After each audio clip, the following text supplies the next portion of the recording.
ഫരീദാബാദിൽ അന്വേഷണം നടത്തിയ അന്വേഷണ ഏജൻസികൾ നടുക്കുന്ന വിവരങ്ങളാണ് കണ്ടെത്തിയത്. അതിനുമപ്പുറം തീവ്രവാദ വിരുദ്ധ ഗ്രൂപ്പുകളുടെ പ്രവർത്തനം ഇന്ത്യയുടെ പല ഭാഗങ്ങളിലേക്കും നുഴഞ്ഞുകയറിയെന്ന് ഇന്ത്യൻ അന്വേഷണ ഏജൻസികൾ മനസ്സിലാക്കി.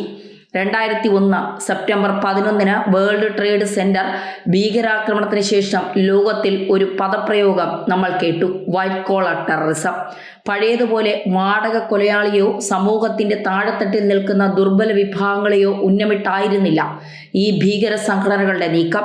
ഭീകരാക്രമണത്തിന് വേണ്ടി കടന്നുവരുന്ന സൂത്രധാരൻ ഒന്നാം തരം സാമ്പത്തിക ശേഷിയുള്ളവരും ഡോക്ടർമാരും IT പ്രൊഫഷണലുകളും എഞ്ചിനീയർമാരും ഒക്കെ തോക്കും ആയുധങ്ങളും ഉപയോഗിച്ചുള്ള തീവ്രവാദമായിരുന്നില്ല അവർ വിഭാവനം ചെയ്തത്. പകരം സാമ്പത്തിക സാമൂഹിക മാർഗങ്ങളിലൂടെ അതിന് നൂതനമായ തീവ്രവാദി ആക്രമണങ്ങൾ, ലോകത്തിന്റെ വൈറ്റ് കോളർ ടെററിസത്തിന് ഇരയാകാനുള്ള സാധ്യത ഇന്ത്യക്ക് കൂടുതലുണ്ട് എന്ന് തിരിച്ചറിഞ്ഞ നാളുകൾ.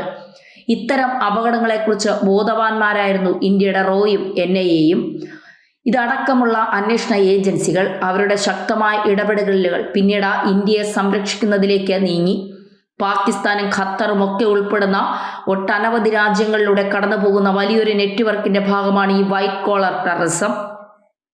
അവരുടെ മുഖ്യ ശത്രു ഇന്ത്യ ആകുന്നത് പാകിസ്ഥാനും അഫ്ഗാനിസ്ഥാനിലുമുള്ള തീവ്രവാദികളോടുള്ള ഇന്ത്യയുടെ കടുത്ത നിലപാട് തന്നെ.